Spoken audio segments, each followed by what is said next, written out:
Vamos a empezar, como dijimos en un correo electrónico, con puntualidad extrema. Buenas tardes a todos. Presidentas tanto de la Fundación Miguel Delibes como de la Asociación de Escritores Noveles. También están presentes varios concejales de los ayuntamientos de Gijón, de Vitoria-Gasteiz y de Burgos. Está también presente, si no se ha conectado, está a punto de conectarse, la subdirectora general de Bibliotecas del Ayuntamiento de Madrid. Hay también presente una diputada provincial de la Diputación de Burgos y representantes de distintas instituciones culturales y de varios institutos Cervantes de distintos puntos del mundo. De Roma, de Tel Aviv, de Manchester, de Leeds. Bienvenidos todos. Bienvenidos a este homenaje virtual que organiza la Asociación de Escritores Noveles a Miguel Delibes en este año de su centenario. Un año que ha sido declarado año de excepcional interés público. Y sí podemos constatar dicho interés, ya que estamos siguiendo este evento en directo, cerca de 240 personas que se han inscrito en este acto. Y esto revela el interés que tiene Delibes por su obra. 240 personas, no solo de España, sino de diversos países como Islandia, Israel, Paraguay, Reino Unido, México, Italia o Islandia. Y ya sin más dilación paso a presentar a los intervinientes en este acto, las personas que van a intervenir. Como decía antes, nos acompañan esta tarde Elisa Delibes, presidenta de la Fundación Miguel Delibes e hija del autor, Amparo Medina Bocos, catedrática de Filología Hispánica de la Universidad Complutense y especialista en la obra de Delibes, y Covadonga Sánchez, presidenta fundadora de la Asociación de Escritores Noveles, a quien cedo ya la palabra para que comience el acto de forma oficial. Adelante, presidenta. Hola, buenas tardes. Bueno, primero dar las gracias a todos y a todas los que estáis en este acto y en particular a Elisa Delibes, así como a la Fundación Miguel Delibes que preside, por su apoyo. Ha sido decisivo en la repercusión y el éxito obtenido en este evento. También quiero agradecer a Amparo Medina Bocos su colaboración, que es necesaria e imprescindible para nosotros que queremos hablar y adentrarnos en la obra de Delibes. Gracias de nuevo a las dos por estar aquí. Sé que muchos de los que asistís aquí, pues al recibir una invitación para un acto que organizaba la AENE, la Asociación de Escritores Noveles, habréis pensado, ¿y esto quiénes son? Brevemente, porque lo importante es Delibes, simplemente comentar que la Asociación de Escritores Noveles, que presido, se fundó hace 15 años como una entidad sin ánimo de lucro de carácter nacional y que por primera vez en España aglutinaba en una misma entidad autores profesionales independientes, que entonces no se denominaban indie, noveles y escritores en ciernes. Y nuestra sede social y donde estamos es en Gijón, en Asturias. El objetivo de la asociación al crearse era servir de ayuda, de asesoramiento y guía durante el camino desde la hoja en blanco hasta el estante de la librería. Pero si os preguntáis qué tiene que ver la Asociación de Escritores Noveles con Miguel Delibes, pues nuestra relación a nivel particular, obviamente, viene de la niñez prácticamente en casi todos nosotros, con las lecturas obligatorias en algún caso y después ya por cuenta propia. Pero el idilio de la asociación como tal tiene lugar en 2008.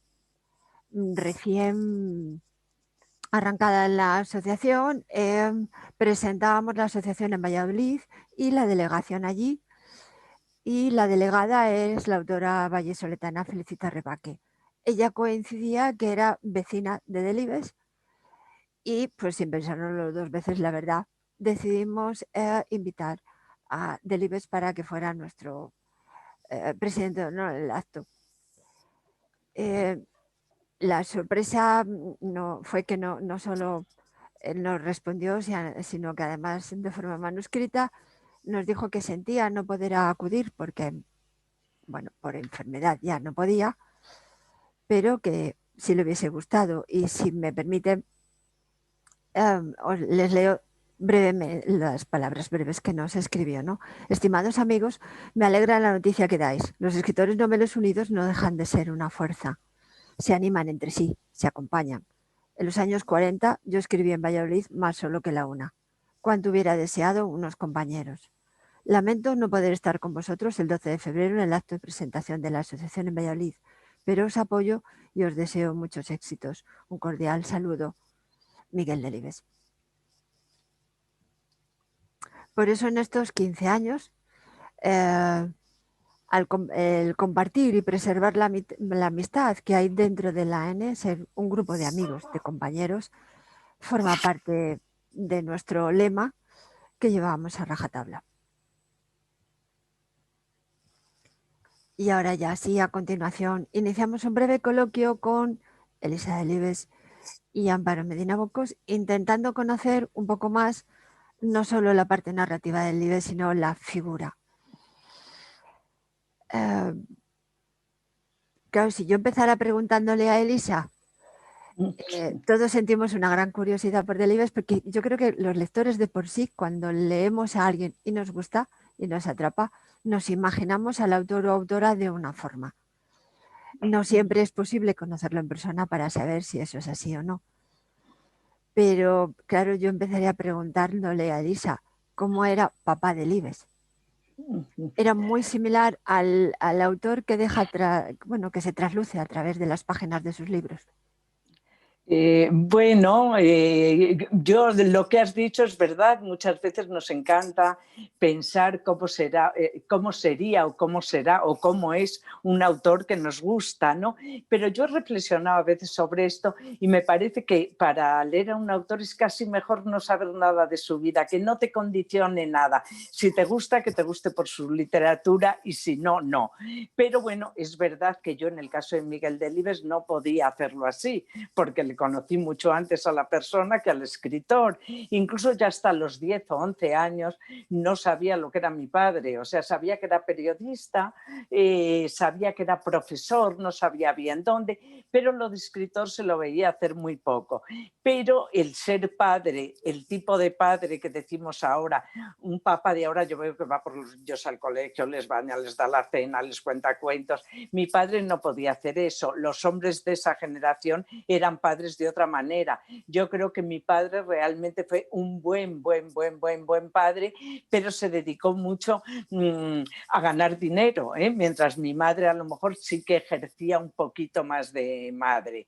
Entonces mi padre, lo que digo, yo le considero un buen padre, pero no un padre al estilo de hoy, no al uso de hoy. Y luego mi madre, pues tampoco era una madre al uso, porque mi madre lo que le encantaba era acompañar a mi padre a todos los lados, a todos los sitios. Y como mi padre a partir de los años 60 empezó a viajar mucho por universidades, a dar cursos, a dar conferencias, pues ella le acompañaba mucho. Entonces es verdad que era una chulada, que lo preguntas, tener un papá famoso y un papá que le conocía a todo el mundo y un papá que salía en la tele, pero también disfrutabas menos de tu papá en tu casa. Yo recuerdo que en el año 64 mi padre y mi madre se fueron a dar un cuatrimestre en Estados Unidos, en Maryland, al lado de Washington. Bueno, pues era durito, ¿eh? Yo tenía 13 años entonces y me pareció una cosa dura.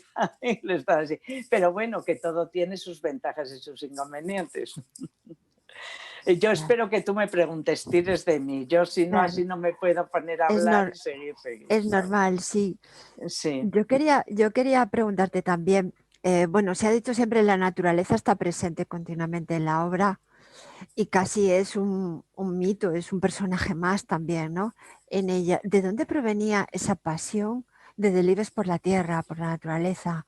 Bueno, él escribió un libro, yo creo que fue pues a finales de los 80, en el 87, en el 88, que se llama Mi vida al aire libre. Entonces ahí lo cuenta muy bien. El primer capítulo de este libro se llama La herencia y él cuenta que su abuelo era francés, se llamaba Frédéric Pierre Delibes y vino de Francia a los 20 y tantos años y se instaló en España, se casó con una señora de Cantabria y ahí empezó la dinastía de Delibes en España.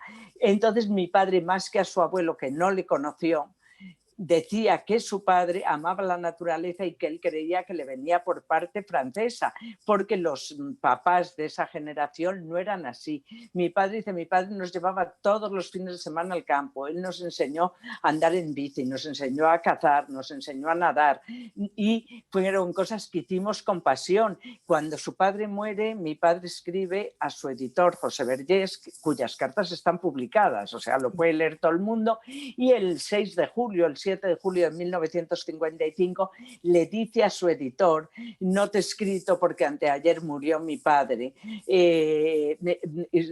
Podrás imaginarte la conmoción que tengo si te digo que él me enseñó todo lo que es más digno de amarse en la vida. Entonces, todo lo que consideraba más digno de amarse era su amor a la naturaleza. Entonces, eso está claro porque lo dice él, ¿no? O sea, que le viene de ahí. Luego, por supuesto, a mis hermanos y a mí, nos gusta el campo a todos y demás, y yo creo que sí, pues ya es un poco heredado. Pues sí, pues muchas gracias. Yo quería preguntar ahora a Amparo, que desde el punto de vista de que has estudiado tanto la narrativa de Delibes, ¿por qué crees tú que está tan viva para todos nosotros? ¿Cuál sería ese ingrediente especial, ese toque? Bueno, buenas tardes a todos. Y antes de nada, permíteme que haga una aclaración. Ha sido muy generoso el presentador. Yo nunca he sido catedrática de la Universidad Complutense. Soy doctora por la Universidad Complutense en Filología Hispánica y he sido profesora de instituto. Aclarado esto para que no haya lugar a dudas ni confusiones. Pues bueno, yo creo que hay muchos motivos por los cuales Miguel Delibes sigue llegando al lector de hoy, sigue siendo un escritor actual. En parte por los propios temas que trata, que son temas eternos, porque la muerte, la naturaleza, los niños, los conflictos sociales es algo que ha existido y que va a existir siempre. De manera que los temas ya le acercan a nuestro momento de hoy. Pero por otra parte, dentro de estos temas, por ejemplo, el tema de la naturaleza, no hace falta irse muy lejos, basta con leer el discurso de ingreso en la Real Academia para darse cuenta de que Delibes fue un visionario. No solo es que se adelantase a su tiempo haciendo un verdadero manifiesto ecologista delante de un auditorio que ni por lo más remoto podía imaginar que un escritor, al entrar en la Academia, iba a salir con un manifiesto ecologista. Y por cierto, manifiesto ecologista en el que hacía muchas previsiones que a muchos les parecieron catastrofistas y les parecieron retrógradas, pero que el tiempo nos ha ido enseñando que le daba la razón. Ahora mismo lo que entonces eran amenazas y eran miedos por parte de Delibes, muchos de ellos se han hecho realidad. Y es curioso porque Delibes habla ahí con otras palabras, pero de algo que ahora nos resulta muy familiar. Se habla de obsolescencia programada, sin nombrar eso, pero ahí se habla. Se habla del deterioro del medio ambiente, se habla de la contaminación. Es decir, esa es una parte, yo creo, importante para tratar de entender por qué Delibes sigue siendo actual. Pero hay otra parte que quizás se vea más en la obra narrativa, pero que se puede decir de toda su obra, y es su manera de contar, su manera de decir. Es decir, Delibes es un hombre que utiliza una lengua absolutamente natural, fluida, espontánea. Cuidado, porque puede parecer espontánea sin más, y es una prosa muy cuidada, detrás de la cual hay un trabajo importante para parecer natural. Y realmente es que es natural, es un decir próximo, un decir cercano, da la sensación de que estamos oyendo al personaje, no es retórico salvo en las dos primeras novelas. Entonces yo creo que esta naturalidad en el decir, su manera de tratar a los personajes, que es una forma muy compasiva, muy cercana, muy cariñosa, Todo eso yo creo que hacen de él un escritor que llega a todo el mundo, en el que hay una absoluta unanimidad por parte de los lectores en que llega fácilmente. Sí. Yo quería también preguntaros a ambas, bueno, por una faceta que es la de periodista, ¿no?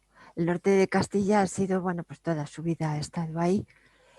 ¿Creéis que ha cambiado mucho el periodismo de Miguel Delibes al periodismo actual?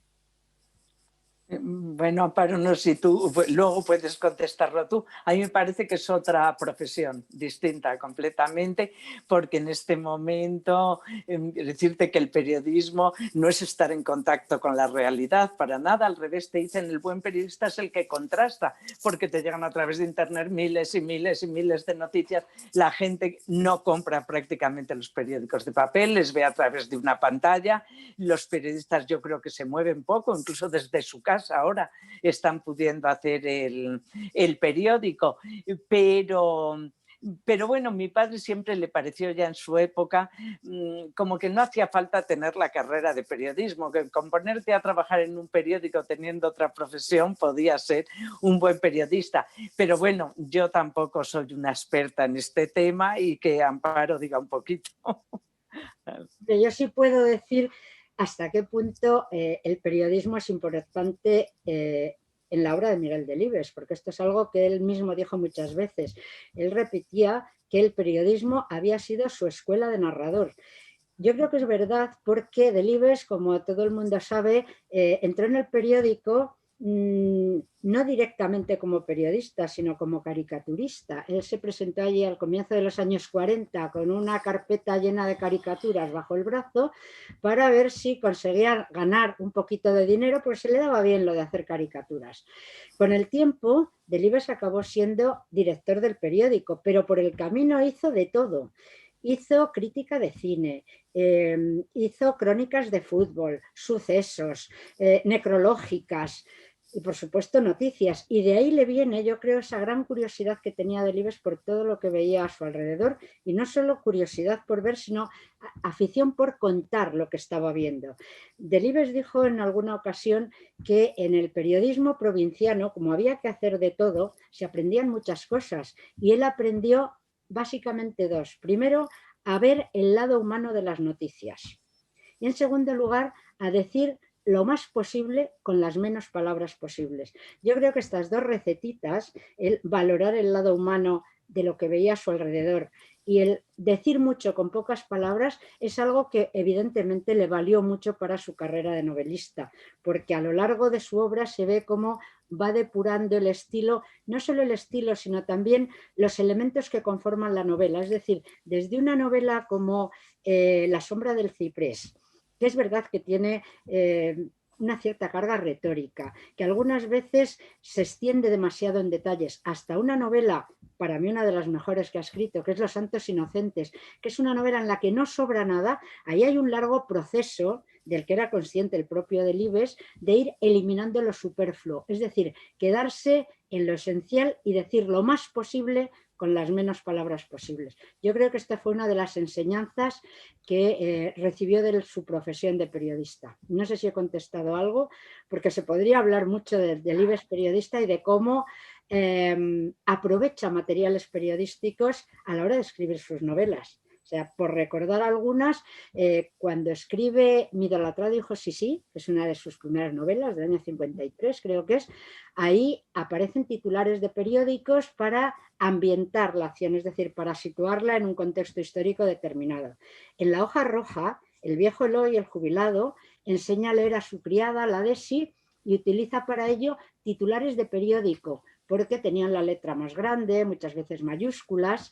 En Cartas de amor de un sexagenario voluptuoso, el protagonista es un periodista y ahí se habla mucho de lo que ocurre en las redacciones de los periódicos. Es decir, que se podría rastrear mucho de lo que hay del Delibes periodista en su obra, pero bueno, que igual me extiendo demasiado. Muchas gracias. Bueno, estaríamos mucho tiempo, pero antes de dar paso a las preguntas que ciertos portavoces de los asistentes van a comentar, yo quería preguntarte, Elisa, porque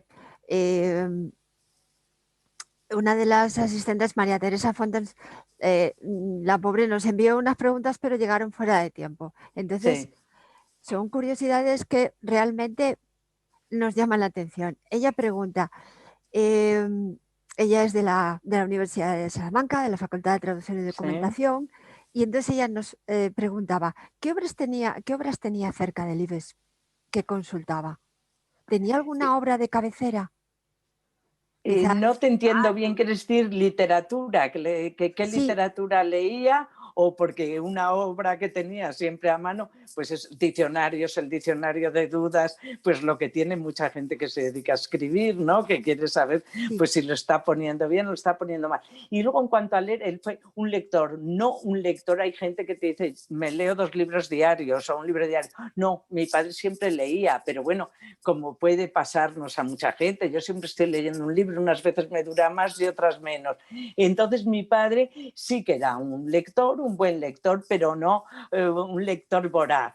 Y entonces siempre digo, y él en una carta que he escrito hoy, que escribí a Umbral, le dice, la novela, la ficción cada vez me interesa menos. O sea que en los últimos años, a partir de los 50 o 60 años, le interesaba más la realidad. Leía muchas biografías, muchas autobiografías, memorias, diarios, libros de correspondencia. Entonces, le gustaba el más. El último que tenía en la mesa cuando murió era la autobiografía de Barojas, de la última vuelta del camino, ¿no? De esto, en la edición de Caro Raggio de toda la vida, que lo habían vuelto a reeditar y se la había regalado mi hermano Miguel. Yo creo que ya no la pudo leer porque le fallaba mucho la vista y entonces no pudo.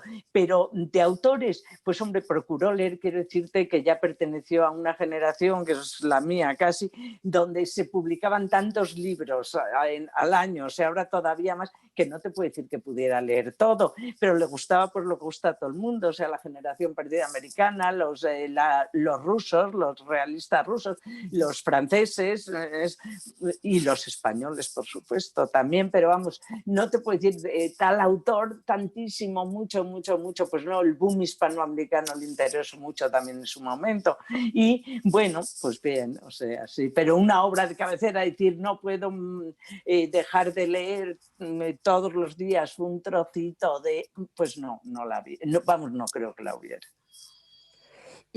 guardaba, la última pregunta que nos hace, si guardaba buenos recuerdos de la etapa como catedrático en la Escuela de Comercio. Sí. Bueno, no fue una etapa, fue casi toda su vida. Quiero decirte que él sacó la cátedra a los 25 años, pero ya había dado clase como interino, sustituyendo a veces a su padre. Entonces, luego le duró de los 25 a los 65, que él sí quiso jubilarse, porque realmente alguien me preguntó cuál era su vocación. Pues le encantaba, le llevó muchas más horas ser periodista, yo creo que ser literato, que ser escritor, pero el ser profesor, él sí que lo dijo, no dedicó muchas cuartillas a explicar su labor de profesor, pero sí dijo, es una bonita profesión y si logras interesar a los alumnos, bueno, pues es maravilloso también permanecer siempre unido a gente joven, o sea, eso te rejuvenece. Y aquí en Valladolid fueron cientos, miles, la gente que te ve por la calle dice, yo fui alumna de su padre, ahora ya menos porque se han ido muriendo el profesor y los alumnos también, pero fueron generaciones y generaciones a los que dio clase y le consideraban un buen profesor, pero él no hablaba mucho salvo el hecho de que él sacó la cátedra de Derecho Mercantil, pero dice que en los años, no, él no lo decía, lo hemos sabido yo por lo menos cuando se ha muerto por los papeles que han aparecido en la fundación, que hacia el año 50 o 50 y tantos quedó libre la cátedra de Historia de España, Historia Universal y Historia del Comercio y de la Cultura. Y entonces preguntan si algún profesor de otra materia quiere coger para sí esa asignatura y dejar la que estaba dando. Y entonces él prefiere. Eso te habla también un poco de su lado humanista más que legislativo, que el derecho mercantil no le gustaba tanto. En cambio, de esta asignatura le gustó mucho, ¿eh? Y además él, como ha dicho Amparo, dibujaba muy bien. Él dibujaba en el tablero a los alumnos los mapas, los estilos arquitectónicos, y yo creo que él disfrutó y los alumnos también. Fue una profesión que sí que le gustó y sobre todo él dijo me permitía vivir, tener un sueldo fijo, aunque no se me diera bien la literatura. Como tenía 7 hijos entre el periódico y ser funcionario en la Escuela de Comercio, bueno, pues le compensó mucho, sí. Muchas gracias, Elisa. Bueno, pasamos ya a las preguntas de los asistentes. En primer paso, creo que es Carmen Gil de Arriba, profesora de Geografía, Urbanismo y Ordenación de la Universidad de Cantabria. Por favor. Sí, buenas tardes. Hola. Acabo de encender el micrófono. Buenas tardes a todos. Bueno, en primer lugar, muchas gracias a la organización, a la Asociación de Escritores Noveles y a la Fundación Miguel Delibes por organizar este acto que realmente es de gran interés, aunque todos estemos un poco pues eso, aislados en nuestras casas o en nuestras, pues cada uno en los sitios en los que estamos.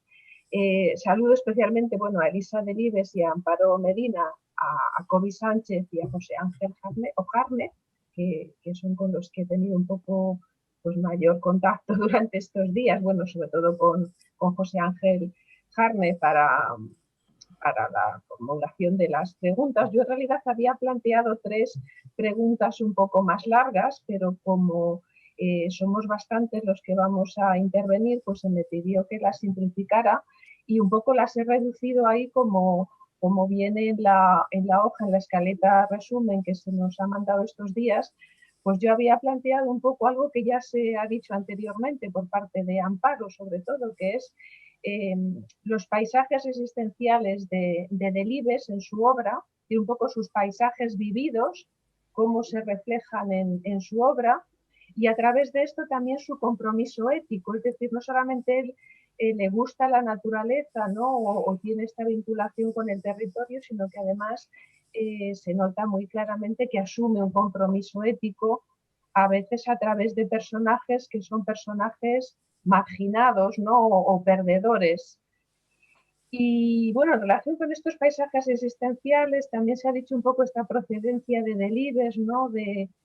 Yo es una cosa que descubrí un poco tarde, ¿no? Yo ya había leído varias cosas de Delibes y hace ya unos cuantos años pues me enteré, porque no lo sabía, que tenía parte de sus orígenes familiares en Molledo Portolín, ¿no? Que es una zona por la que pasa el tren que va de Santander a Valladolid, a Madrid. Y bueno, yo creo que esto también un poco a veces se asocia mucho a Delibes con el escritor castellano, el escritor vallisoletano, casi un poco como paradigma, ¿no? Universal de referencia, pero en realidad hay muchas Castillas y esto también yo creo que lo pone de relieve Delibes en su obra, y hay una Castilla pues un poco periférica, ¿no? montañosa, pues por hablar precisamente de estas localidades de Molledo, de los famosos 100 kilómetros Molledo-Sedano, ¿no? que además ahora que se está celebrando la Vuelta a España, pues a lo mejor se podría haber incluido, ¿no? dentro o más adelante, pero este año que se cumple el centenario de su nacimiento, pues a lo mejor sería interesante haber incluido, ¿no? este trayecto ciclista que también enlaza con sus gustos deportivos. Yo creo que también el deporte, ¿no? fue una forma para él de conocer el territorio. Y bueno, son una serie de reflexiones un poco generales que no sé si en relación con ellas, pues Elisa Delibes o Amparo Medina Bocos quieren plantear. Bueno, mira, yo, ¿sabes lo que pasa? Me he acercado muy poco a la obra de mi padre con un afán erudito o de investigador o de reflexión. Sí que he leído todo, bueno, porque era hija y luego también he sido profesora de lengua y literatura en un instituto, pero no me dedicaba a sistematizar esto y entonces me resulta un poco difícil. Sí quería decirte, en cuanto al último tramo que has dicho de la Vuelta Ciclista de Sedano, Molledo, este año no se ha podido hacer hacer porque no se ha podido hacer nada. Tanto Molledo como Sedano tenían previsto posiblemente, vamos, no posiblemente, estaba en sus agendas haber podido organizar esto, pero ya en el mes de marzo supimos que no se podía organizar nada en verano en ninguno de estos dos pueblos. Entonces, pues yo no sé, porque tienes tu razón, era el centenario, era un momento bonito de haberlo hecho y no sabemos si ya se podrá volver a hacer o no. La familia lo hemos hecho todos los años, nos ha gustado hacerlo, pero también los hijos nos vamos haciendo más mayores, cada vez va teniendo más nietos, bueno, más nietos ya no, pero más bisnietos, y nos da también un poco de miedo, porque esto se hace de una manera muy organizada o corres el peligro al hacerlo tantos años de que ocurra algún accidente o algo, entonces a lo mejor había que hacerlo como una carrera, como has dicho tú, más organizada.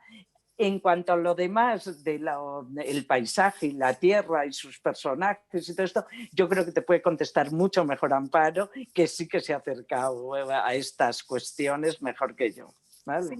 Perdón un momento, yo decía lo de la Vuelta a España, que está en estos momentos desarrollándose, ¿no? Que quizás se podría incluir un poco esa parte de itinerario con ese aspecto más cultural, precisamente, ¿no?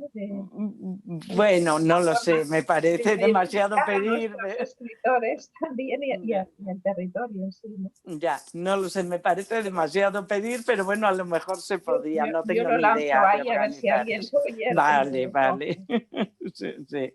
Y que te conteste Amparo, ya te digo esto. No, es que no sé muy bien cuál era tu pregunta. Los paisajes existenciales. Entiendo que te refieres a los territorios geográficos a los que estuvo más unido. Eso es, los lugares donde él vivió, ¿no? Que fueron, es decir, donde pasó su juventud o su infancia o su adolescencia, por eso me refería yo, ¿no? A estos dos sitios de Molledo, Portolín, en el Valle de Iguña o al caso de Sedano, ¿no? Pero él habla también a veces, pues yo creo que es precisamente la vida al aire libre o mi vida al aire libre, cuando habla de estas localidades por las que él pasaba, Santa Olalla, Bárcena de Piedeconcha, Las Hoces de Reynosa, ¿no? Corconte, bueno, pues estos son algunos lugares, Valladolid también es otro de sus lugares vividos, cómo esto lo refleja en su obra y cómo aparece, ¿no? A través de cómo el paisaje es uno de los elementos de su novela, esto ya lo dice él, pero qué relación tiene con sus paisajes donde él ha vivido realmente, ¿no? Con los que se ha relacionado y cómo esto lo plasma en sus novelas, en su obra. Bueno, yo es que creo que Delibes, para empezar, hay que decir que era un extraordinario paisajista. Sobre todo se ve en sus novelas de ambiente rural, porque hay unas descripciones magníficas. Y son magníficas no porque abarquen una gran cantidad de territorios, sino por dos motivos.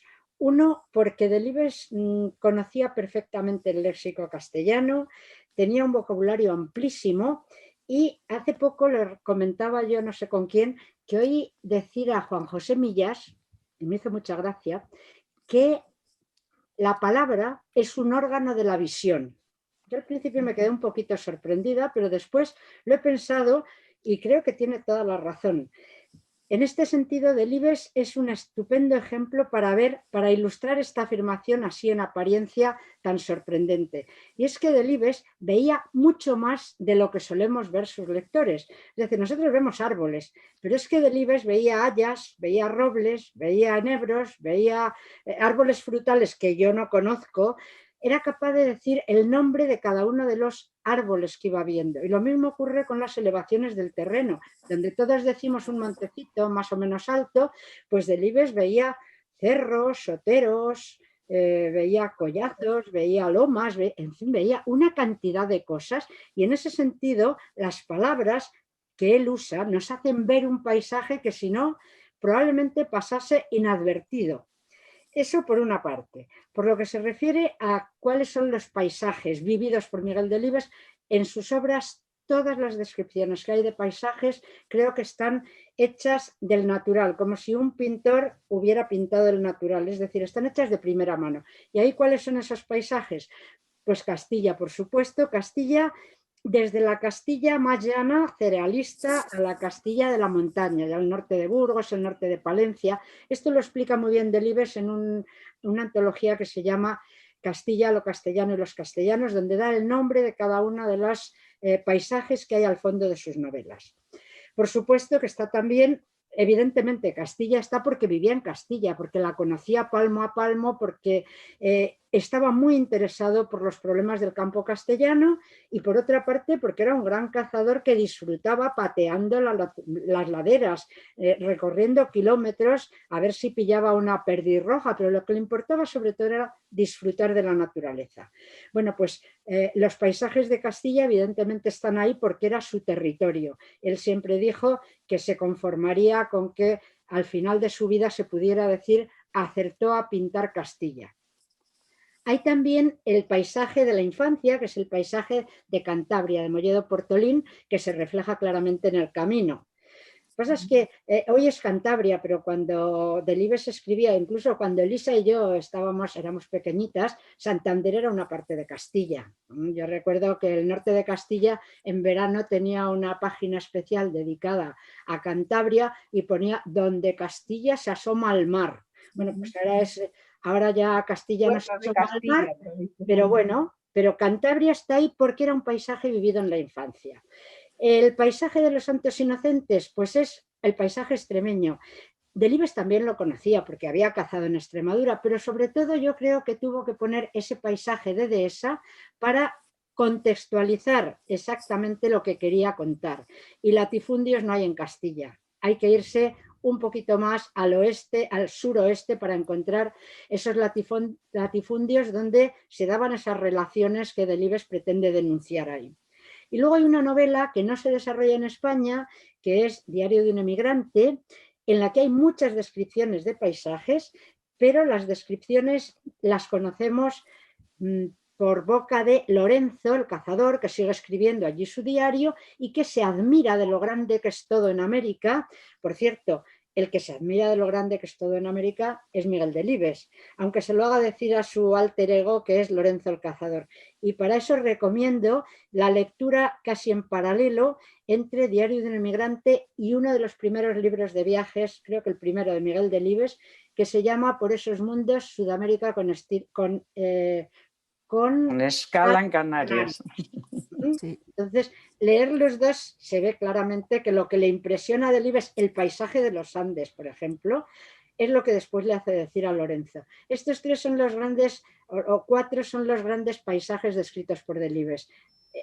Cantabria en el camino, Castilla en prácticamente toda su obra, Extremadura en los Santos Inocentes y Chile, sobre todo Chile, pero también un poquito de Argentina, un poquito de Brasil en Diario de un emigrante. Creo que preguntabas también otra cosa, algo así como la visión ética o el compromiso ético. Sí, su compromiso ético un poco antes de, precisamente eso, antes de la ecología, ¿no? De que la preocupación por el medio ambiente fuera un tema de actualidad.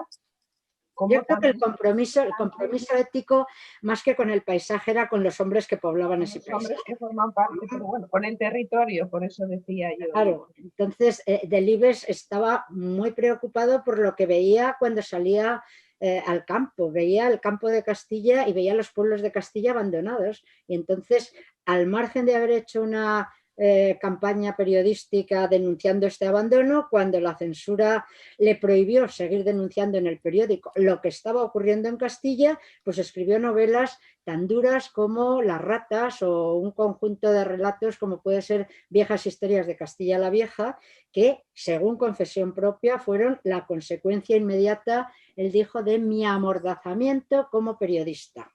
Yo creo que con eso está dicho todo. Ese compromiso ético está desde el comienzo.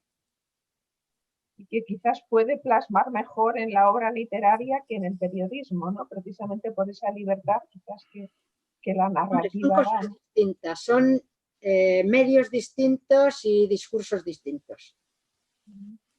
De acuerdo, pues eso es un poco lo que yo tenía previsto plantear. Gracias. Muchas gracias a ti, Carmen. Pasamos a las preguntas de Ramón Villa. Buenas tardes a todos. Ramón Muchas gracias. Es miembro de la asociación y además administra el grupo de novela histórica de Facebook. Así que adelante. Gracias, Covadonga. Yo hoy estoy aquí en representación no solo mía, sino de las redes sociales. Detrás de mí se encuentran 31.500 miembros de la red social de novela histórica, tanto en Facebook como en Instagram, como en el canal de novela histórica. Y mis preguntas son simples y sencillas. La primera, ¿creen que Delibes se encontraría a gusto en el mundo actual donde se han decidido obviar las humanidades? Bueno, yo lo he pensado porque leí esta pregunta en la escaleta que decías, y entonces a mí no me parece que se hayan obviado tanto. Ya sé que todo el mundo va a decir que sí. Bueno, yo era profesora y quitaron la literatura del currículum en un momento. Hombre, la dábamos con la lengua española, pero a la lengua española no la sobraban horas. Entonces ahí sí que se habían cargado un poco las humanidades. Pero es que a mí parece que en el mundo ahora los niños tendrían que aprender tal cantidad de cosas de humanidades y no de humanidades, de química, de medicina, o sea que el mundo se ha complicado mucho, entonces tienen que saber mucho y por algún sitio hay que recortar. Los niños ahora saben 3 idiomas, 4 idiomas, antes no sabíamos, o sea, no sabíamos ninguno. Pues esto lleva también, claro, su tiempo, tienen que dominar la técnica porque utilizan ordenadores en las clases, en todo. Entonces, pues bueno, ¿qué se va a hacer? A mí me da mucha pena, o sea, porque realmente yo me dedicaba a eso y me parece, bueno, ya no vamos a tener nada que hacer, pero bueno, no me parece a mí tan dramático, pero seguramente Amparo tenga otro punto de vista mucho mejor que el mío. No. Yo pienso lo mismo, que los días siguen teniendo 24 horas y los niños siguen durmiendo las horas de rigor y no da tiempo a todo. Entonces, no queda otra. Si nos dedicamos solo a las humanidades, pues las ciencias quedarán postergadas y la tecnología será imposible y claro, hay que reorganizar todos los saberes. Mi segunda pregunta va en relación a nuestro grupo de novela histórica. Una novedad de cabecera dentro del grupo es El hereje. Y yo he leído en los medios que Miguel Delibes consideraba su última obra, El hereje, la más complicada y la más difícil. ¿Por qué esa consideración de que es una novela tan difícil y tan complicada? Yo creo que porque lo fue, o sea, le resultó muy complicada escribirla, porque yo creo que es la única novela que tiene en el pasado, o sea, todas se han desarrollado en el siglo XX, hombre, algunas un poquito antes de que nacieran. El camino, yo no sé, ese era el camino, sí, es de un poco antes, te dicen Las heridas, que se hizo El moñigo y demás, pero bueno, todas en el siglo XX, entonces a irse al siglo XVI, una persona que no se había introducido en eso, pues le llevó 3 años de preparación, y es que además hay 20, yo creo que eso, bueno, a lo mejor eso estoy diciendo una bobada, un montón de blogs de todas las notas que cogió, porque él no quería caer en anacronismos demasiado evidentes. Creo que en alguno cayó. Vosotros que conocéis tanto lo de la novela histórica, pues lo sabréis, que alguna cosa se lo han dicho, eso no existía cuando tú lo pusiste, pero él intentó hacer coherente todo, y entonces le llevó muchísimo porque nunca se había metido en estos temas. Le volvió loco cuando le contaron en una tertulia a la que iban muchos abogados, muchos médicos, y uno llevó el libro de los heterodoxos de Menéndez Pidal, esta sentencia del grupo luterano de Valladolid. Entonces le apasionó tanto que empezó a tirar y de repente pensó que todavía era capaz. Mira, yo recuerdo una carta que estará en el archivo de la Fundación, en el que le dice Lázaro Carreter, que era 3 años menor que él, dice: Miguel, ¿qué novela has escrito? Solo de pensar que todavía me quedan 3 años para poder hacer esa obra maestra, porque le pareció que lo había hecho muy bien, y a mí también me lo parece, ¿sabes? Pero vamos, no sé, eso es mi parecer. Siempre me gusta el de Amparo, porque yo también aprendo así al tiempo, por si me lo preguntan otra vez, ¿sabes? Así que te conteste también ella un poquito, a ver qué le parece. Hombre, yo creo que es verdad que es su novela más compleja. Más compleja, primero, porque le supuso el hacer un trabajo impresionante de documentación. Para sus otras novelas le bastó con mirar alrededor y contar lo que estaba viendo, pero una novela ambientada en el siglo XVI le supuso documentarse, pues por ejemplo, sobre vestidos, vestuarios, sobre transportes, sobre el estado de la medicina en aquel momento, sobre la política de aquel momento, sobre personajes históricos, porque en la novela, como todo el mundo sabe, se mezclan, aparecen conviviendo personajes históricos como puede ser pues, el doctor Cazalla, don Carlos de Seso, doña Beatriz, la madre de los Cazalla.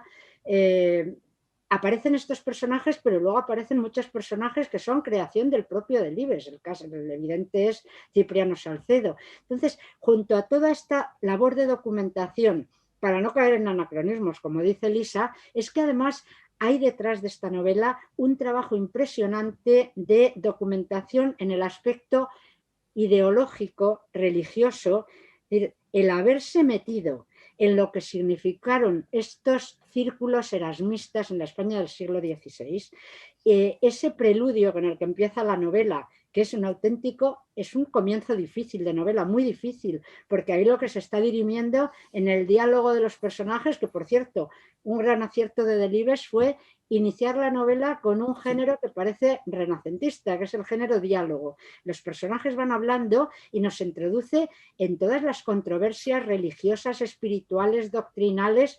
Eso evidentemente no sale de la nada, ¿no? Eso supuso un trabajo impresionante. Y por cierto, en la Fundación hay blogs, carpetas, dibujos, cantidad de documentación, y creo que de la novela, Elisa lo sabe mejor que yo, hay como 4 o 5 versiones distintas, mecanografiadas, es decir, que es una novela muy trabajada. Y el propio Delibes hablaba de complejidad y de dificultad con un ejemplo clarísimo. Esa novela le llevó 3 años, mientras que El camino le llevó 3 semanas. Entonces ya ahí se ve un poquito la diferencia de trabajo que hay detrás de esa novela. Es una proeza que a los años que tenía fuera capaz de escribir ese novelón. Un novelón que además, y no lo digo en sentido peyorativo lo del novelón ni porque sea grande, una novela que es además como un compendio de los grandes temas de Delibes, porque ahí está la infancia, el protagonista, de los niños del hospicio, ahí está la muerte, ahí está la naturaleza, los problemas de Castilla, porque incluso se habla del cambio en los cultivos que se estaba haciendo, cómo intentaban modernizar la Castilla del siglo XVI. Es decir, que los grandes temas de Delibes, los conflictos, y sobre todo ese tema importantísimo que es qué hubiera sido de España si hubieran triunfado cosas que no triunfaron. Para mí es una novela que es algo así. Creo que hay una investigadora que dijo que era el testamento literario de Miguel Delibes. Yo creo que es verdad. Gracias. Resulta emocionante escuchar tanto a Elisa como a Amparo hablar de Delibes y el hereje. Y mi última pregunta es breve, pero suelen ser las más complicadas. ¿Cuánto hay de vivencias personales en su obra? A mí me parece que muchísimo, casi todo, muchísimo, muchísimo. Pero claro, alguno dice, pues es el Lorenzo. Yo digo, pues a mí no me parece tanto el Lorenzo, pero él sí lo dijo. O sea, a mí me parece que al Lorenzo le puso un poquito inferior, en vez de ser catedrático en la Escuela de Comercio, era bedel. Iba a cazar en tren. Entonces mi padre a lo mejor iba en coche y era catedrático, ya te digo. Pero en 5 horas con Mario él dijo no, que había más de Jiménez Lozano, pero todos sabemos que había mucho de él también. De esos niños del camino, pues seguramente también él tenía muy cercana su adolescencia o su niñez, porque la escribió cuando tenía 29 años, ¿no? Entonces, bueno, pues yo creo que sí que hay muchísimo, muchísimo, muchísimo de Delibes en muchas de sus novelas. Si me preguntas en Los Santos Inocentes, pues a lo mejor no hay tanto de él, pero también él conoció lo de Extremadura yendo a cazar, efectivamente. Entonces ahí ya en El señorito Iván no creo que haya mucho, pero algo sí que habrá. Ya te digo que me sigue interesando lo que te contesté, Amparo. Esta Elisa está hoy un poquito así. Sí. A ver. Sí. Bueno, hay 2 novelas que son clarísimamente autobiográficas. Por supuesto, Señora de rojo sobre fondo gris es la vida de Delibes, pero haciéndosela vivir a un pintor. Por cierto, que incluso la estructura de la obra que es la misma estructura de 5 horas con Mario, en la que se oye hablar directamente al personaje. Muchas de las vivencias de este pintor son las experiencias que había tenido el propio Miguel Delibes con la enfermedad y la muerte de su mujer, de Ángeles de Castro. Y hay otra novela que tiene, digo así, novelas que globalmente tengan mucho de autobiográficas, que es Madera de héroe. En Madera de héroe se cuenta la experiencia del Delibes casi adolescente, que se embarca en el crucero Canarias durante la guerra, y ahí se habla mucho de esta época y se habla del Valladolid de la guerra, y supongo que ahí hay muchas vivencias de las que tuvo el Miguel Delibes entre los 15 y 18 años, están recogidas en Madera de héroe. Luego hay muchas pinceladitas que se van viendo en distintas obras, en cuentos, en novelas, pero yo creo que lo que ha dicho Elisa y luego estas dos obras, Madera de héroe y Señora de rojo, son las más claras. Perdona que te interrumpa, pero me ha venido lo del príncipe destronado, que claro, es su familia total. No es él, pero es su familia. Pero era de una manera tan clara que nos daba vergüenza. Digo, ¿pero cómo va a publicar eso? Si es que era todo... Solo había una cosa que no existía, que era yo. Eran 6 hermanos y nosotros éramos 7, pero todo lo demás era un calco. Hombre, no había a lo mejor el conflicto en el matrimonio, tal, pero el niño, pues que ahora mi hermano Adolfo, pero tan claramente todo lo que decía, lo que hacía. Entonces hay mucho de Delibes en sus novelas realmente. Muchas gracias, ha resultado muy emocionante. A ti. Muchas gracias a ambas y muchas gracias, Ramón. Y pasamos a María Pilar Alcón Jiménez, que es de la Biblioteca de la Universidad de Castilla-La Mancha. María Pilar Alcón. ¿Me oyen? Sí, ahora. Sí, sí. Hola, buenas tardes. Bueno, saludos a todos y en especial a Elisa Delibes. Elisa, no sé si te acuerdas que estuvimos hace 2 años el Club de Lectura de la Biblioteca de la Universidad de Castilla-La Mancha. Sí. Estuvimos en Valladolid y nos hiciste una ruta guiada preciosísima, sí, muy especial. Sí. Nos llevó por todos los lugares emblemáticos de la vida del escritor. En el Club de Lectura normalmente todos los años leemos un libro y luego vivimos esa lectura, y ese año pues leímos El hereje. Había una ruta que existe, la ruta del hereje, que la llevan los de turismo de allí de Valladolid, pero queríamos algo más especial, entonces nos pusimos en contacto con la fundación, con Elisa, y nos hizo esta preciosa ruta que nos llevó pues a conocer la casa donde nació el escritor, donde su colegio, vimos su orla, la capilla donde se casó, donde trabajó como profesor en la Cámara de Comercio, en el periódico que trabajaba, y bueno, el parque que cruzó a toda prisa en bicicleta cuando ganó el Nadal para comunicárselo a su mujer, y bueno, la casa donde falleció. Entonces, ahora viéndola, pues no sé, me ha dado alegría de verla y he recordado todo eso de hace 2 años, que realmente está muy reciente. Las preguntas que tengo son las siguientes, ya sin enrollarme más. ¿Qué relación tenía Miguel Delibes con el escritor manchego García Pavón, del que el año pasado fue su centenario? También hubo una serie de actividades haciéndole un homenaje por su centenario. ¿Qué relación tenía? Sí se conocieron y tenían una relación de amistad. Incluso cuando me lo has dicho me he metido ya en el archivo, porque lo había leído, y mi padre conserva como 5 o 6 cartas manuscritas. También me hace gracia porque la mayor parte de los escritores luego le escribían a máquina, pero no, García Pavón le escribía a mano, y entonces, bueno, pues hablan mucho del Nadal, cuando se lo dieron, habla de la resaca a García Pavón. Mi padre le debió escribir animando, dándole muchísimo la enhorabuena, y me hacía gracia porque hablaban por teléfono alguna vez, no te digo muchísimo, pero mi padre le llamaba Plinio, siempre, hombre, Plinio, ¿qué dices? Claro. Esto, en vez de Paco, Francisco, lo que sea, Plinio siempre. Y bueno, fue grande, pero ten en cuenta que cada uno vivía donde vivía, y mi padre aquí en Valladolid, pues vivencialmente, así de tomar copas o cañas o salir a cenar, tuvo con muy pocos escritores. escritores, porque aquí en Valladolid no vivían tantos, y bueno, porque él no era mucho un hombre de sociedad, pero se caían muy bien los dos y tenían una relación de amistad.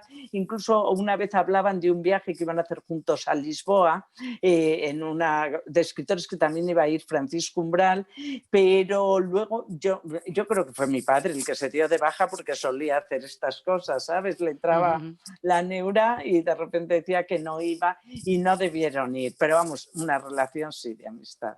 De acuerdo. Otra pregunta.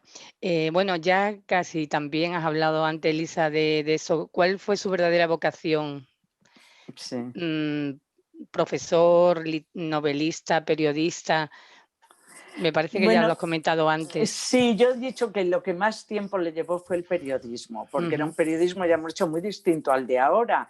O sea, yo, por ejemplo, me acuerdo muy bien, yo tenía 12 años, entonces, cuando mataron a Kennedy, pues claro, de repente en un periódico de provincias te encuentras con esa notición y que son las 7 de la tarde y que tienes, bueno, pues que dar esa noticia y llenar y hacer artículos y conectar con agencias, llamadas telefónicas. Mi padre esa noche no vino a dormir.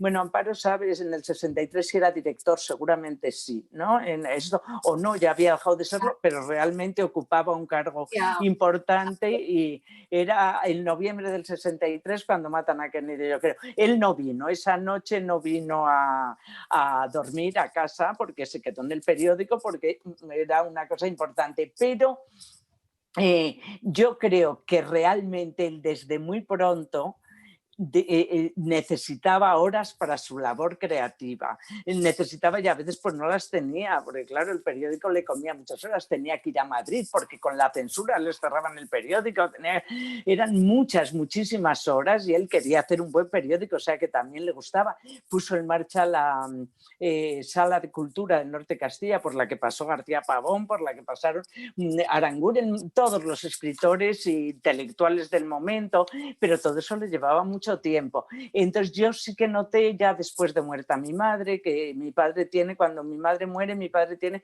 54 años. A partir de ese momento yo creo que él ha visto que ya ha dado buenos frutos la literatura y le apetece mucho ir dejando las otras facetas de profesor y de periodista, y lo logra cuando se jubila realmente, a los 65 años lo logra del todo, pero poco a poco en el periódico pues le van dejando ya más como no de adorno, pero como un nombre que va a dar fama al periódico, pero ya sin hacer mucho más. Y desde luego a los 65, no te digo que dejara el periódico porque eso no le dejó nunca, pero la Escuela de Comercio sí, ya pusieron otro profesor, fue sustituido y él dejó. Y entonces en ese sentido él podía, había gente que se quedaba hasta los 70 años dando clase o en el periódico, y él no lo hizo porque yo creo que ya le apetecía mucho escribir, no sé si El hereje, pero obras de más envergadura. De acuerdo. Y ya por último, tanto a Amparo como a ti, Elisa, ¿por qué creéis que no le otorgaron el Premio Nobel de Literatura a Miguel Delibes? Bueno, pues yo creo que fue el eterno candidato, ¿no? Bueno, pero yo creo que es que hay muchos más escritores que premios Nobel, hay uno al año, y entonces yo creo que, y luego es muy subjetivo eso, para unos le merecería, pero para otros no le merecería. Y aparte de eso, que yo creo que es la razón principal, o sea, no se puede dar a todos los escritores que te parecen buenos el premio Nobel. Aparte de eso, yo creo que él no era tampoco un buen candidato, no se lo trabajaba nada, y a lo mejor hay que trabajárselo un poquitín, a lo mejor, eso creo yo. Amparo, te lo ha preguntado ella, no yo. Sí. No. Eso sabe más de Elisa. De premios Nobel yo sé poco. Sí. Bueno, pues nada, muchísimas gracias. Gracias a ti, Pilar. Nada. Además, respecto a tu respuesta, Elisa, habías comentado también una vez la anécdota de que estuvisteis invitados, la fundación estuvo invitada. Sí. El premio Sí, Nobel. sí. Tenían un depósito de libros muy importante sobre tu padre allí. Sí, fue hace 2 años o 3, hace 3 años que fuimos a Suecia, yo no conocía Suecia, y entonces nos recibió a la Fundación Miguel Delibes, que íbamos el director, el secretario, bueno, iban con sus mujeres, ellos también, y yo también fui, y entonces el encargado de enseñarlo dice que cuando va a una fundación o un grupo, o eso, él, bueno, pues investiga un poco quiénes son y mira a ver si tienen alguna relación con la Fundación Nobel. Entonces él miró, ya hay una biblioteca amplia, pero no impresionante. Allí tendrán en otros sitios muchos más, pero allí la que hay que son libros que se han leído verdaderamente con visión para ver si daban el Nobel. Y de Delibes tenían 57 y nos lo dieron por escrito, lo cual este señor dijo, hay muy pocos escritores que tengan tantos. No eran todos en español, porque claro, los académicos no leen todos español. Unos estaban en francés, otros en inglés, otros en ruso. Pero bueno, me hizo mucha ilusión y a lo mejor era verdad que estuvo cerca, no lo sé. Pues sí. Pues pasamos a Mila García, que es coordinadora de los clubes de lectura de la Biblioteca Jovellanos de Gijón. Mila, por favor. Hola, ¿se me oye? Sí, perfectamente. Bueno, muy buenas tardes y muchísimas gracias por esta oportunidad. Lo primero, también saludar a toda la gente de los clubes de lectura, que aunque no todas se han puesto a compartir este momento, pero como va a tener un vídeo, estoy segura de que lo vamos a grabar y lo va a ver todo el mundo. Bueno, una primera pregunta de las que teníamos seleccionadas era la que decía que, a título personal, una de las obras de las que más recuerdo de Miguel Delibes es 5 horas con Mario, ¿no?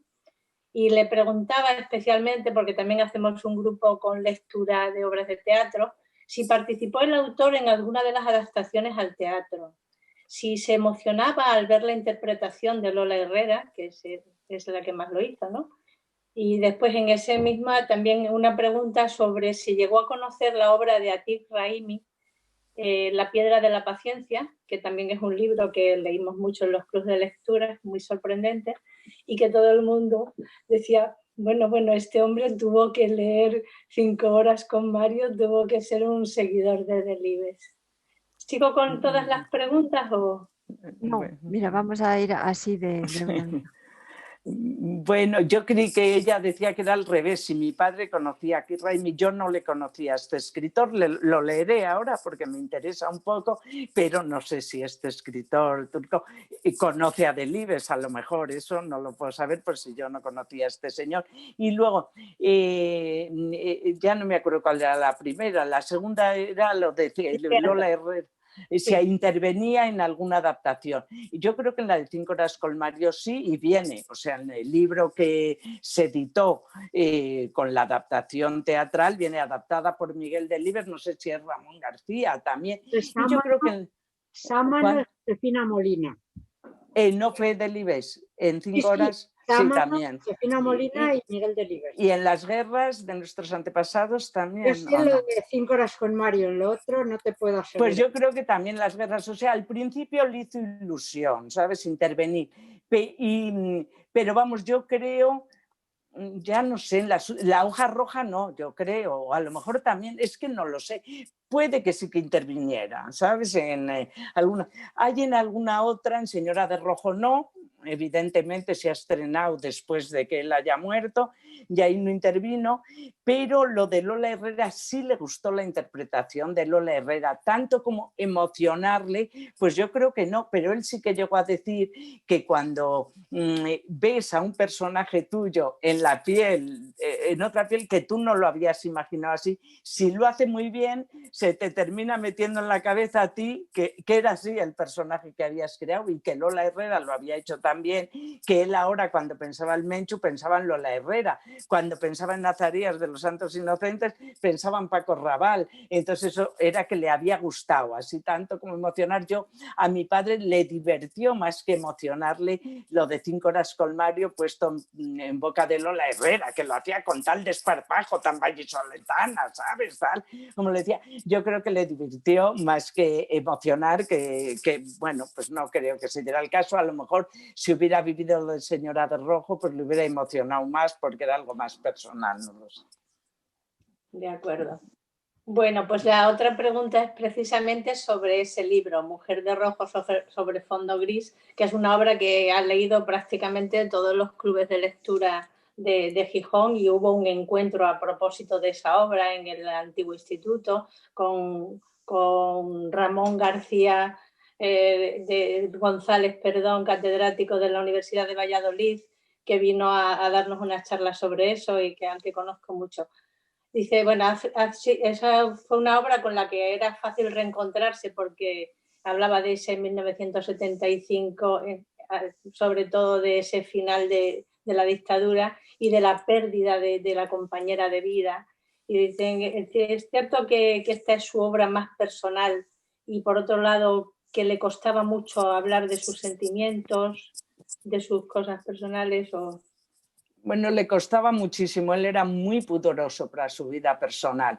Entonces, a mí precisamente de esta obra, la obra no me gusta mucho porque me parece, no me gusta mucho, era mi madre y me conmueve, me emociona, pero no entiendo por qué cambiar de hacerle pintor, por qué en vez de llamarse Ángeles se llamaba Ana, por qué yo en vez de llamarme Elisa me llamaba Alicia, cuando todo el mundo supo que era eso, por qué es García Elvira, cómo le llama García Benito, pues es que no lo entiendo. Incluso Julián Marías, que fue el académico que dijo cuando él entró que esta señora de rojo con su sola presencia aligeraba la pesadumbre de vivir, le dijo, ¿y por qué no nos han puesto los nombres de verdad? Mi padre dijo, porque yo soy el novelista y hago lo que me da la gana. Entonces, bueno, pues quiso hacerlo así y ya está. Pero vamos, a mí, ya te digo, no me gusta demasiado precisamente por eso, porque ahora se lleva muchísimo la literatura de lo real, pero de lo real de verdad. O sea, no tienes por qué esconderlo, pero bueno, él tenía razón, él hizo lo que quiso y es verdad que es una obra que ha sido leidísima, que ha tenido muchísimo éxito, y que la adaptación teatral ahora con José Sacristán lleva gente y gente, bueno, ahora no puede llevar a gente y gente, pero la llevó antes del confinamiento, ¿sabes?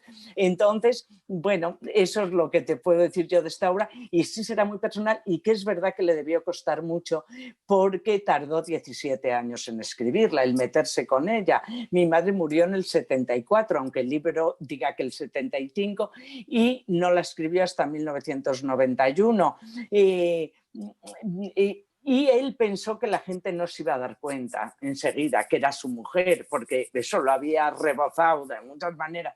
Pero el primero que llamó fue Iñaki Gabilondo, recuerdo por radio, y dice, mira, me he quedado toda la noche, él dormía poco porque se iba muy tarde de la radio a su casa, y empezó a leerla, no la pudo dejar y dice, quiero hablar con él. Él había escondido, por si iban periodistas, debajo de una cama el retrato de verdad de Señora de Rojo, pero cuando vio que nadie se creyó que fuera un pintor y todo el mundo supo que era un homenaje a su mujer muerta, pues sacó el cuadro, le colgó otra vez y incluso ha aparecido como portada del libro en alguna ocasión, ¿sabes? Pero vamos, sí que era... Y él, es más, o sea, cuando le dijeron, le escribió enseguida a Pilar Miró y le dijo, puedo hacer una película, nada me ha conmovido tanto como... Y él dijo, prefiero no tocarlo más, ¿sabes? O sea, me ha salido así, he contado los puntos, las comas, los incisos, la sensibilidad, si está exagerada o no está exagerada. No sé si me he quedado contento o no, pero prefiero no tocarlo más, y yo creo que no lo volvió a leer nunca más, ¿sabes? Bueno, y por último yo le preguntaría al autor cómo creería que se puede acercar su literatura a los jóvenes. Y entonces dice, ¿qué os recomendaba a sus hijos o hijas? Y si comentabais con él algunas de sus obras y a partir de qué edad. No, mira, lo comentábamos de mayores, o sea, de mayores él me decía, bueno, he leído una novela que me ha encantado, y pues ¿cuál es? Pero de mayor, ¿entiendes? No, ni a los 15, ni 16, ni 17. Él, en nuestra casa sí que había muchos libros porque ellos eran dos personas cultas y teníamos los de cuando eran niños ellos. Yo recuerdo la colección Araluce, que eran los grandes clásicos al alcance de los niños, los de Richard Crawford, Crompton, las de Guillermo, el niño este, las de Celia. Teníamos muchísimos, una buena biblioteca. Y las tenías, y como no tenías televisión y tenías pocas cosas que hacer, pues unos se ponían a leer, pero vamos, en mi casa nunca nos decían, lee un poco, guapo, que a lo mejor no hubiera estado mal, pero mi padre le parecía que era muy bueno leer porque te ayudaba a escribir, a expresarte, reconocías mundos nuevos, cosas, pero no te obligaba nunca, porque no le parecía que era una cosa obligatoria. Y es más, te puedo decir que yo he leído de mayor, de niña yo leí muy poco, pero mis hermanos, algunos de ellos como Germán y Juan, que estaban enfermos muchísimo porque tenían neumonía, el otro sinusitis, se pasaban en casa, eso se leyeron hasta el Quijote, todo, porque no tenían otra cosa que hacer en todo el día. Yo era bastante sana, entonces leí menos, pero te puedo decir que yo empecé a hacer periodismo en la Escuela Oficial de Periodismo y para entrar te pedían que dijeras los 10 libros, yo tenía 17 años, que más te habían gustado. Y yo le dije a mi padre, es que no sé si he leído 10, no le importó nada. Me dijo, bueno, pero les lees ahora, yo te digo cuál puedes leer. Por ejemplo, El Pony Colorado, o por ejemplo, El Viejo y el Mar, de Hemingway, ¿sabes? El Camino Mío, puedes decir, leí Pascual Duarte. Bueno, pues me dijo, y yo los leí y a lo mejor fue eso lo que me aficionó a leer, que luego sí que he leído bastante, no te digo que exageradamente, pero tenía hermanos que devoraban, a lo mejor eran libros de los 5, muy de tebeos, pero no los que leyeron más de niños, leyeron más después, al revés, bueno, pues una cosa, pero no nos obligarnos o aconsejarnos muy pocos, nos aconsejábamos mutuamente ya de adultos. Vale, entonces no creo que tenga ya mucho sentido que decía qué opinaba de las lecturas impuestas a veces sobre temas que no pueden, con los que no puedes identificarte, a lo mejor más como profesora. Un poco, porque cuánta gente tiene y disfruta de las obras ya de más mayor y dices, claro, yo esto lo leí, pero realmente es que es como si no lo hubiera leído. O como tengo puesto ahí alguna persona, alguna joven que me dijo, la primera vez como me impusieron leer Diario de un cazador y en ese momento para mí era lo más lejano, pues me interesó poco y después es un autor que me ha encantado, ¿no? Bueno, yo me parece que ahí cuando le dijeron que iban a poner 5 horas con Mario como lectura obligatoria para los alumnos de preuniversitario, de COU, no sé lo que era entonces, pues oye, le hizo mucha ilusión, evidentemente, pero cuando le cayó en la selectividad a un nieto suyo, decían, pero qué cabrones, ¿cómo le han puesto a un niño de 17 años un trozo de esta obra? O sea, que no estaba muy a favor y yo estoy más a favor de recomendar, efectivamente, que de obligar. Hombre, somos profesoras de literatura y no una de las cosas, a mí me parece la herramienta más necesaria y entonces pues tienes que intentar que lean un poquito. Yo recuerdo que Amparo me contaba que ella les mandaba muchas veces a sus alumnos leer Los Santos Inocentes. Dice, y al principio se desconcertaban, dice, pero yo, que lo hacían no solo con mi padre, con más autores, les leía 2 o 3 páginas entonándolo muy bien, y se animaban a seguir mucho. Pues bueno, que es mejor así de esta manera que de la otra. Y ya te digo, había un autor que era Jiménez Lozano el que decía, pero si no lees no pasa nada, puedes ser incluso más feliz. Digo, pues efectivamente, pero bueno, todos sabemos. Yo leí en una biblioteca hace poco, aquí en una librería en Valladolid, que decía, si no lees no pasa nada, si lees pasan muchas cosas. Bueno, pues está bien. Y una pregunta en las que no han encajado ahora, pero que estaba por ahí atrás, era a propósito del diputado voto del señor Cayo, ¿verdad? Pero que la pregunta al final era que si para él era importante el humor, o hasta qué punto ha utilizado el humor en la obra. Yo en esa creo que había mucho. Yo importante no lo sé, él tenía muchísimo sentido del humor y nosotros lo hemos heredado y además cuando me preguntan cómo era ese sentido del humor, digo, yo no lo sé explicar, digo, pero era solo mirarnos con cualquier cosa y ya nos entraba la risa. Y si hay una profesora de la Universidad de Udine que ha hecho su tesis sobre Delibes y la ironía, es un poco Delibes y el sentido del humor. Yo no la he leído esa tesis, pero desde luego todos los libros tienen una buena dosis humorística, ¿eh? A veces humor negro, pero humor. Bueno, pues muchísimas gracias. Nada. Buenas tardes. Gracias a ti, María Teresa. Estaba recordando una entrevista que estuve viendo que le habían hecho a Miguel Delibes, a mi padre, que hablaba sobre su padre, sobre tu abuelo y tal, y que dijo que se había casado mayor, a pesar de eso había tenido 8 hijos, que si se hubiese casado más joven como él, hubiese poblado España. Ya, sí, casi la pobló, casi, a pesar de tener Con lo cual 42. siempre tenía ese toque de humor. Sí, sí, sí, No. es verdad, sí. Ahora sería María Teresa Blasco Quilet, del departamento. Sí, Ay, dime. perdona, ha habido un problema y ya con la conexión ya he tenido que salir. Vale. Entonces tú me pide que Vale. haga algunas preguntas. Entonces, De acuerdo. Pues le pregunta a Elisa Libes si ha referido en varias ocasiones, de modo muy especial, a la relación que ya de novios mantenían sus padres con la literatura y el lenguaje. Y lo que pregunta es si ese modo de hacer, ser y estar y vivir por y para la lengua y la literatura ha influido en ti y en tus hermanos. Y también si ha generado como una escuela en las generaciones posteriores, me imagino familiares también.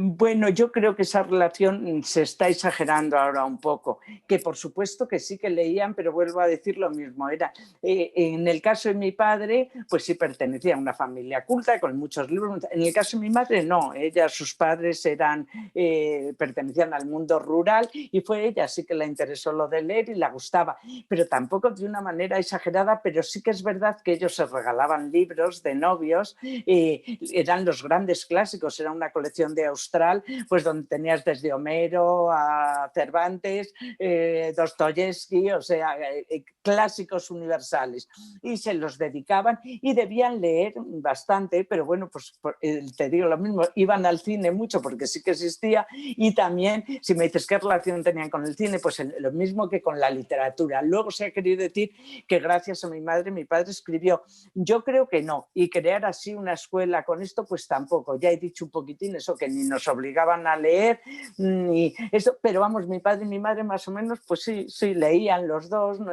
Y yo creo que de novios también, pero bueno, mi madre dice que se pasaban horas él estudiando el Código de Derecho Mercantil y ella tomándole los apuntes, pues ahí no podían estar leyendo, y cuando iban al cine pues tampoco leía, pero vamos, que sí que es verdad que tenían una buena colección de libros, sobre todo cuando dice que no tenían dinero para nada. Bueno, pues es más conmovedor que se compraran libros, y es más que unos libros tan malos, de un papel tan malo, les encuadernaran en piel para tenerlos.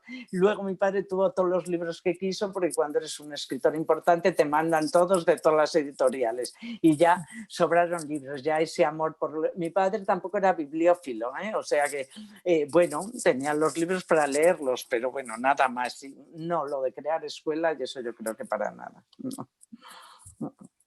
Y después ella lo que pregunta es la X, esa X de Max, sí, que se inicia entre ambos y que después se expande a la familia y de ahí al exterior, si sigue fluyendo, sigue siendo, bueno, Bueno, pues es su que la futuro. X, mi padre dijo que era eso, como firmaba sus caricaturas, y era Miguel, Ángeles, y la X, el futuro. Entonces, ese futuro ya ha sido, porque ya se ha muerto mi padre y mi madre, ¿no? Se ha muerto Miguel, se ha muerto Ángeles, y entonces sí que queda esa X. ¿Qué significaba esa X? Pues si vas al aspecto familiar, han sido 7 hijos que seguimos vivos, 18 nietos que por supuesto están vivos, está esperando el 14 bisnieto. Bueno, pues se ha expandido realmente mucho esta X humanamente o familiarmente.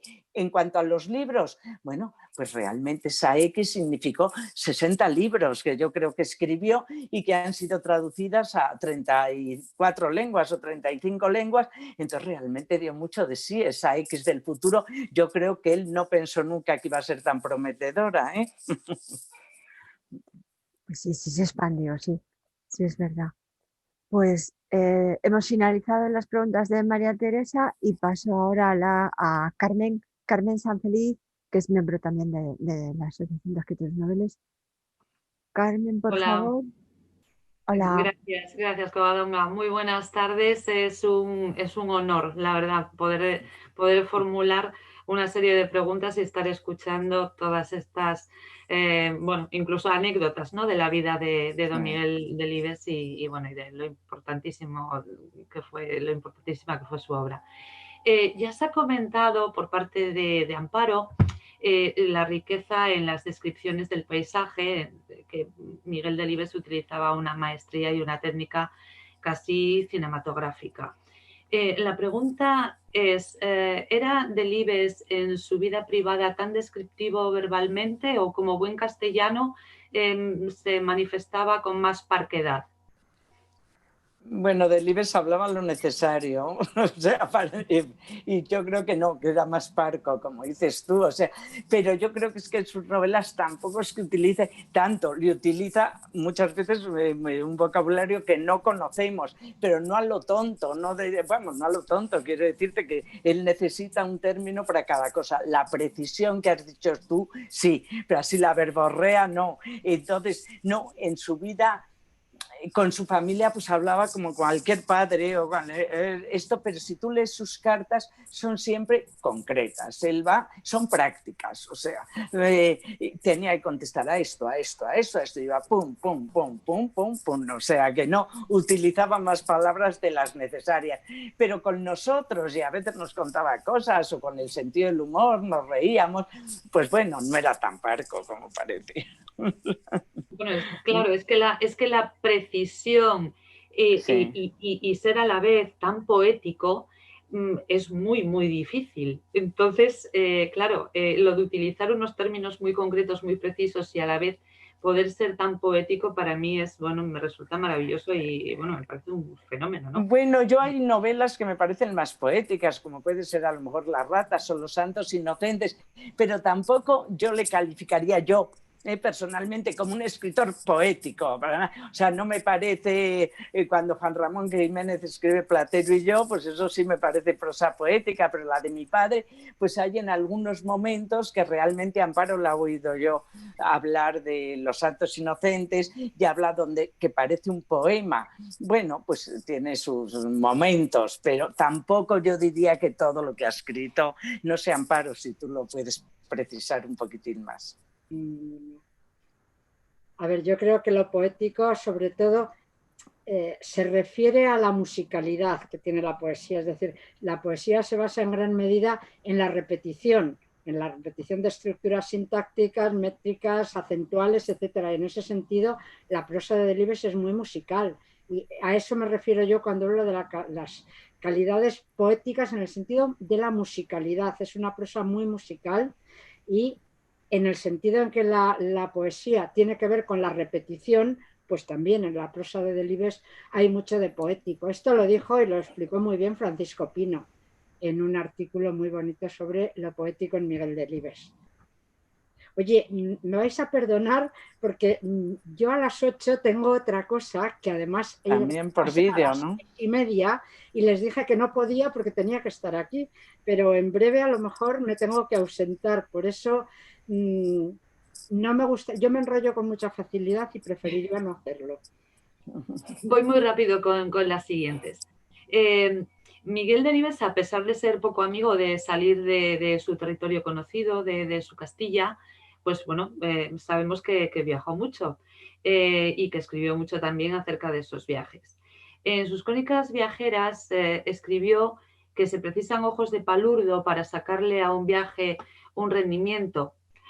Después de esa experiencia fuera de España y fuera de su Castilla, ¿Miguel Delibes tenía una visión diferente del mundo? Pero tú, que como te vas a ir, pues... Escribió una cosa, dijo lo siguiente: cada salida mía fuera de Castilla me hace ver Castilla de otra manera o me hace descubrir matices que hasta entonces no había visto. Y en este sentido, pues yo creo que Delibes y cualquiera, cuando ve mundo, pues se le ensancha la mirada sobre el mundo y acaba viendo mucho más de lo que veía antes. Pero eso Delibes, yo creo que cualquier persona que vaya un poco atentamente viendo no lo que dicen las guías turísticas, sino lo que Delibes decía que él hacía en los viajes, que era ver el paisaje y la gente. Y él mismo decía, ahí es nada. Ahí es nada. Y mi última pregunta es sobre, ya se ha hablado también, el desdoblamiento autobiográfico en la obra de don Miguel Delibes. Al recibir el premio Cervantes, en su discurso, Delibes revela cómo cada personaje iba absorbiendo una parte del mismo, de su propio yo, y dice, mis personajes iban redondeando su vida a costa de la mía. La pregunta es, ¿qué personaje sorbió más vida y más alma de Delibes? Pues sí, tú lo has dicho, que ya hemos contestado. Efectivamente, Cipriano Salcedo, ¿sabes? Porque le absorbió 3 años de vida y toda la sesera que le quedaba, ¿sabes? O sea que ese fue el que le absorbió más, porque hubo otros que, aunque, bueno, también esto que él decía era un poco una figura así literaria, retórica, muy bonito, fue un discurso precioso. Pero bueno, como dice el muy unamoniano, poniéndose a la altura de sus personajes y demás. Pero si tenemos que decir cuál le absorbió más, pues Cipriano, del hereje, que fue el último. Muy bien, muchísimas gracias. Nada. Gracias, Elisa. Y quedaría Begoña González, también compañera de la asociación. Buenas tardes, disfruto muchísimo y voy a ser rápida por si Amparo se tiene que ir. Y entonces voy a cambiar el orden de las preguntas. Me paso a la segunda porque quizás sea más técnica y Amparo nos la pueda contestar mejor. Los escribimos, porque yo hablo en nombre de los socios de AEN, pues nos interesa encontrar esa fórmula mágica de los maestros, ¿no? Una utopía y es tan difícil de conseguir. Entonces la pregunta iba en ese sentido hacia la técnica, el método de Miguel Delibes. ¿Cómo construía los personajes? ¿Cómo se documentaba? ¿Cómo corregía? Son muchas, pero brevemente, Amparo, o la misma Elisa. Yo creo que sobre esto ha hablado el propio Delibes y explicó pues, que algunas veces las novelas le surgían porque veía un personaje y a partir de ahí empezaba a ver una novela. Le ocurrió, según él mismo dijo, con El ratero de las ratas. Paseando un día por tierras de Segovia, vio a un tipo que estaba cazando ratas y de repente pensó, esto es el símbolo de la Castilla de este momento, que eran los años 60, 50 y tantos es cuando sitúa la novela. Pero en otros casos dice que era una escena callejera, lo que le llamaba la atención. En otros casos, como es el caso del hereje, que ya lo ha explicado antes Elisa, pues fue enterarse de cómo había sido el proceso de Cazalla en Valladolid, en el siglo XVI. Entonces ahí vio una novela rápidamente. ¿Sobre cómo lo hacía? Pues él dice que escribía todos los días con método, a pluma, a mano, quiero decir, que corregía mucho. Eso están en la Fundación muchos manuscritos y se ve que hay una labor grande de corrección. ¿Que se documentaba? Pues depende para qué. Por ejemplo, para el hereje ya hemos dicho que se documentó muchísimo. Y luego después, pues yo creo que Delibes, he hablado antes también de ese proceso de depuración de su prosa, que le fue haciendo desechar todo lo que le parecía que no era esencial en la novela. Entonces creo que es un trabajo de muchos años, de mucha técnica, de mucho trabajo, el que hay detrás del proceso creativo de Delibes. Yo no sé si con esto he dicho algo, porque, por ejemplo, esto es por lo que se refiere a recursos narrativos. Delibes, por ejemplo, daba mucha importancia a los personajes. Le parecía que lo más importante en un novelista era crear personajes, infundirles vida y hacerles vivir a lo largo de 200 páginas. Y para ello yo creo que la aportación fundamental de Delibes fue saber ponerse en el punto de vista de los personajes y contar las historias desde esa perspectiva. Un paso más quiere decir desaparecer como narrador, ceder la palabra a los personajes y dejar que sean ellos mismos, con sus propias palabras, quienes cuenten la historia. Yo creo que esas son las dos grandes enseñanzas de Delibes.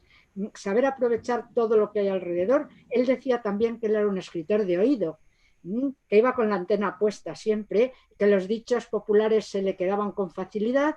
Y bueno, esto se ve, por ejemplo, en 5 horas con Mario. Hacer hablar a lo largo de 200 páginas a una mujer de clase media provinciana con un discurso que surge aparentemente de forma tan natural, tan fluida, pues ahí hay un trabajo muy, muy serio, porque no es un magnetofón, es la reelaboración estilística de muchas conversaciones pilladas muchas veces al azar. Se ve también, por ejemplo, en los diarios de Lorenzo, se ve en las guerras de nuestros antepasados, en el habla lacónica del señor Cayo, es decir, en Delibes hay muchas facetas que podrían analizarse como trabajo del creador. Y lo siento muchísimo, pero voy a tener que despedirme. Ha sido muy agradable, les agradezco a todos la atención y lo siento, pero es que no pueden esperarme más en el otro sitio. Que conste que esto no me pasa nunca, que parece que soy la mujer más ocupada de este mundo. Ha sido pura casualidad. Bueno. ¿sí? Hasta luego, Amparo. Hasta luego, Amparo. Muchas gracias. Muchas Voy a gracias. anunciar la siguiente pregunta, la segunda y la última ya. De Delibes dijo que en sus obras se despreciaba la vida de las ciudades para enaltecer siempre lo rural. Nosotros lo que creemos es que lo que hacía era criticar ese progreso consumista puro y duro, esa sociedad urbana sin la humanización y la austeridad, ¿no? sin la autenticidad del mundo rural, ¿no? Un poco por ahí creemos que era el pensamiento de Delibes. ¿Qué opinaba él de esa crítica, de este comentario? Bueno, yo para empezar, efectivamente, a mí me gustan, a mí personalmente, infinitamente más las novelas urbanas que las rurales, porque él tiene, o sea, por ejemplo, 5 horas con Mario, pues en la ciudad, Lorenzo el cazador es en la ciudad, El príncipe destronado es en la ciudad, Madera de héroes en la ciudad, o sea, que tiene, mira, la tradujo, sí, es en ciudad, o sea, me gustan infinitamente más porque me parece que a mi padre le encantaba el campo y el mundo rural, pero conocía mucho mejor. Él no fue de pueblo, su padre no fue de pueblo, sus hermanos tampoco, su abuelo tampoco, en generaciones no ha sido nadie del mundo rural. En cambio, en el mundo rural es verdad, a mí me parece que le idealiza un poco, pero eso no quiere decir, o sea, quiero decirte que yo creo que sí que estaba pues al lado de las Arías, al lado de los débiles, de los marginados, pero yo creo que no, que lo que quiso era dignificar ese mundo rural, dignificarle, o sea, no el que tuviera que vivir en el pueblo tenía que ser a la fuerza un analfabeto, pues no, había que tener los medios para que si te gusta vivir te gusta, no, que es tu pueblo, es donde has nacido, poder vivir en él de una manera un poco más digna. Entonces yo creo que luchó por dignificarlo, que alguien quiso pensar que no, que es que estaba en contra del progreso y que fuéramos todos paleolíticos, él dijo que no, que eso no era cierto, que no era verdad, ¿sabes? Pero bueno, pues cada uno puede pensar lo que quiera, pero es verdad lo que tú has dicho, y él lo dijo en el discurso a la academia, que este progreso despiadado no nos iba a deparar nada bueno. Bueno, ya lo estamos viendo. Parece que sí. Gracias, Elisa, muchas gracias. Nada. Pues muchas gracias. Bueno, pues terminamos. Lo que pasa, antes de terminar, yo quería, aparte de darte las gracias, Elisa, comentar una pequeñita anécdota, por llamarlo de alguna forma, que Miguel Delibes tenía una debilidad, como tenemos muchos, que era lo dulce, que era goloso. Porque lo has dicho muchas veces que le encantaba mucho una tarta que era de hojaldre de frambuesa y que realmente él era goloso. Yo creo que fue más goloso con los años, que esas cosas pasan. Mi madre no le gustaba el dulce y también con los años hizo más golosa. Y mira, recuerdo pues una vez, yo creo que de vuestra tierra, de Asturias, pero es que no me acuerdo cómo se llamaba el pueblo, que hicieron unas pastitas de nuez y nos pidieron por favor que pudiera poner un textito de mi padre de un cuento que se llamaba Los Nogales, ¿sabes? Y entonces, como tenemos la agencia literaria de derechos de autor, que era la de Carmen Balcells, no quería dejárselo poner y nosotros dijimos, hombre, déjaselo poner, pobrecillos. Y mi padre estaba apasionado con los dulces de nuez y todo. Y sí que era goloso y sí le gustaba, pero vamos, tenía que ser de calidad, no te creas que cualquier cosa, la tarta de hojaldre y demás, se la trae mi hermana camino de alguna pastelería buena de Madrid y le entusiasmaba, sí. Nuestro compañero Ramón nos está poniendo en el chat que son los carajillos del profesor de Salas. Sí. Algo así, sí. Pues para despedirnos, nosotros como asociación queremos hacerte, bueno, un pequeñito regalo, nuestro pequeño homenaje a don Miguel Delibes, y es un vídeo que viene a través de nuestra compañera Begoña González. Qué bonito. Y es como una pequeñita secuencia de cine que espero que nos salga bien compartirlo con todos. Tiene muy cortita duración, pero es que, bueno, no, es bonito. Bueno, pues estupendo, sí. Una pequeña secuencia de cine dado para un autor que además sus obras son tan visuales y tan cinematográficas, como decimos ahora.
Muy bonito. Pues queríamos hacer así como, bueno, pues como una No, muy pequeñita bonito, historia, muy ¿no? bonito y salía muy guapo en muchas de las fotos.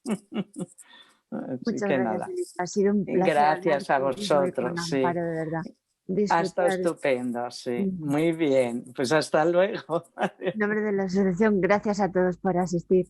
Un placer. Y espero que hayáis disfrutado como nosotros. Estupendo, hasta luego. Gracias, hasta luego.